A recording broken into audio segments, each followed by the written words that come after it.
31 जुलाई 1880, 8 अक्टूबर 1936 के उपनाम से लिखने वाले धनपत राय श्रीवास्तव हिंदी और उर्दू के महानतम भारतीय लेखकों में से एक हैं।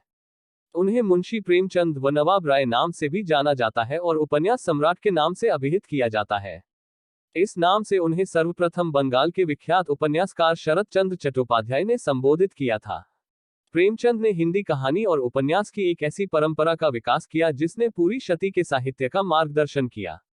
आगामी एक पूरी पीढ़ी को गहराई तक प्रभावित कर प्रेमचंद ने साहित्य की यथार्थवादी परंपरा की नींव रखी। उनका लेखन हिंदी साहित्य की एक ऐसी विरासत है जिसके बिना हिंदी के विकास का अध्ययन अधूरा होगा। वे एक संवेदनशील लेखक, सचेत नागरिक, कुशल वक्ता तथा सुधि संपादक थे।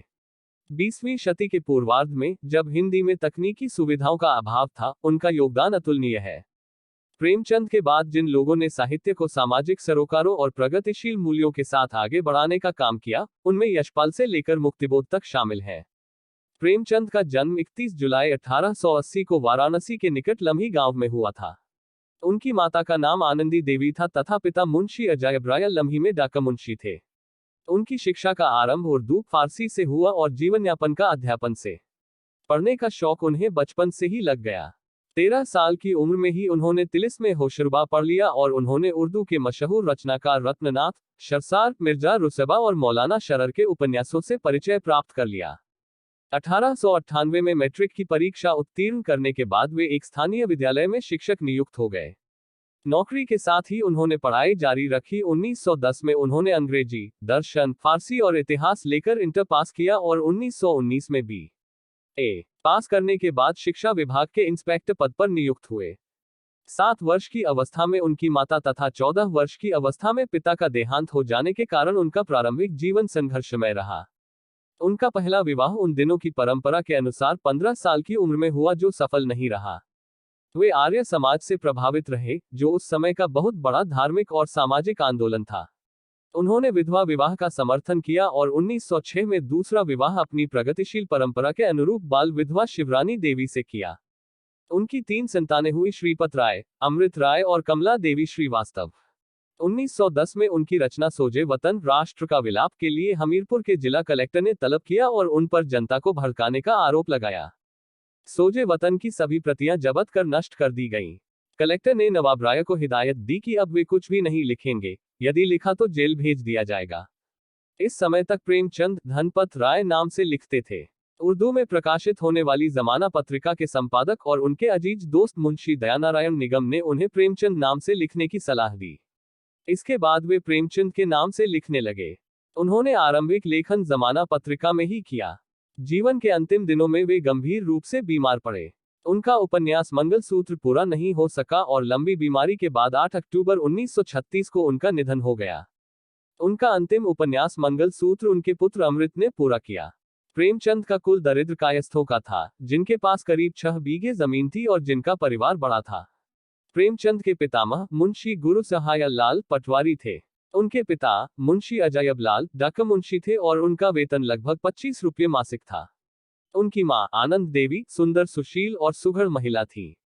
6 महीने की बीमारी के बाद प्रेमचंद की मां की मृत्यु हो गई। तब वे 8वीं कक्षा में पढ़ रहे थे। 2 वर्ष के बाद उनके पिता ने फिर विवाह कर लिया और उनके जीवन में विमाता का अवतरण हुआ। प्रेमचंद के इतिहास में विमाता के अनेक वर्णन हैं।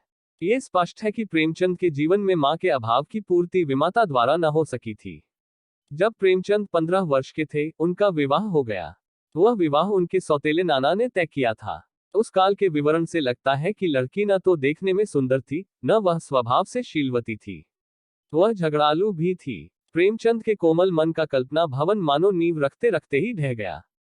प्रेमचंद का ये पहला विवाह था। इस विवाह का टूटना आश्चर्य न था। प्रेमचंद की पत्नी के लिए यह विवाह एक दुखद घटना रहा होगा।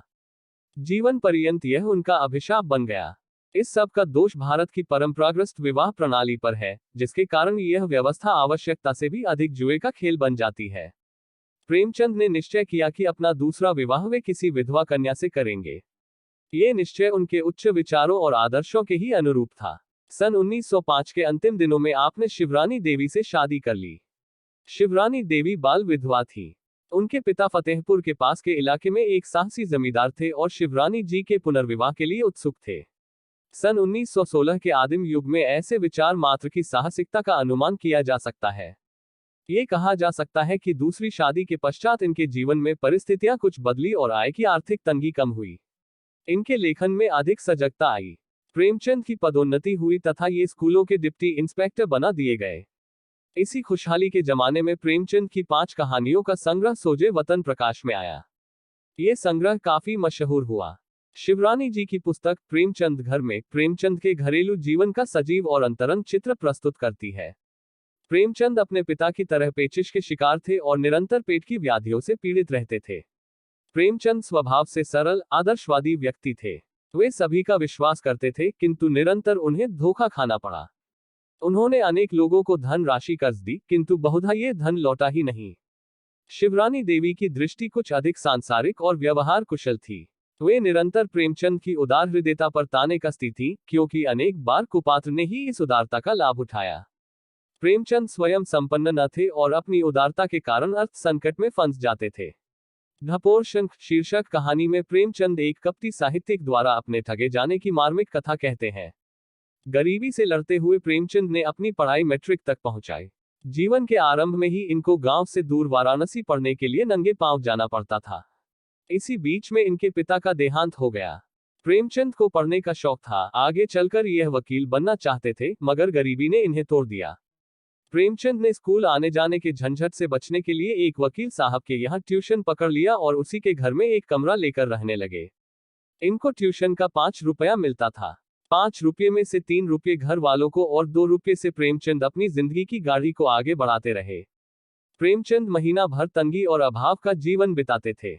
इन्हीं जीवन की प्रतिकूल परिस्थितियों में प्रेमचंद ने मैट्रिक पास किया। उन्होंने इलाहाबाद विश्वविद्यालय से अंग्रेजी साहित्य, पसियन और इतिहास विषयों से स्नातक की उपाधि द्वितीय श्रेणी में प्राप्त की थी। इंटरमीडिएट कक्षा में उन्होंने अंग्रेजी, दर्शन, फारसी और इतिहास साहित्य विषय के रूप में पढ़ा था।